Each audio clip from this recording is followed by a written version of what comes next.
हमसाया मुमालिक भारत और पाकिस्तान के बड़े शहरों दिल्ली और लाहौर को शदीद स्मोक का सामना है।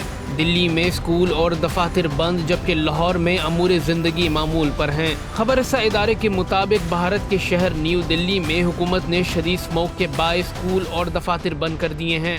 भारतीय हुकूमत ने दफातर में काम करने वालों को घरों से काम करने की हिदायत की है। हुकूमत का कहना है कि बच्चों की सेहत के पेश नज़र ये इक़दाम किए गए हैं। जब तक जहरीली स्मोक का खतरा टल नहीं जाता, बच्चों को स्कूल नहीं बुलाया जाएगा। पाकिस्तान के दूसरे बड़े शहर और पंजाब के दारुल हुकूमत लाहौर को दुनिया का फ़िज़ाई लिहाज से आलूदा तरीन शहर करार दिया गया है। लाहौर फ़िज़ाई मेयार में दर्जा बंदी के एतबार से 348वें नंबर पर है। इस कदर ख़राब फ़िज़ाई हवा में बच्चे सांस, गले और आंखों की बीमारियों में मुब्तला हो रहे हैं। लेकिन लाहौर में बच्चों के स्कूल भी खुले हैं और दफातर समेत मामूलात ज़िंदगी बहाल है। वाज़ेह है कि हमसाया मुल्क में फ़िज़ाई आलूगी के पेश नज़र स्कूल और दफातर को बंद कर दिया जाता है और इंसानी सेहत को तरजीह दी जाती है ताकि बच्चे फ़िज़ाई आलूगी के बाइस बीमारियों का शिकार ना हो जाएं। जबकि लाहौर समेत पाकिस्तान के कई शहर आलूदा तरीन करार दिए गए हैं, लेकिन यहाँ स्कूल भी खुले हैं और दफातर भी। फ़िज़ाई आलूगी को कंट्रोल करने के लिए कोई इक़दामात नज़र आते हैं और न ही बच्चों की हिफाजत तरजीही बुनियादों पर की जाती है।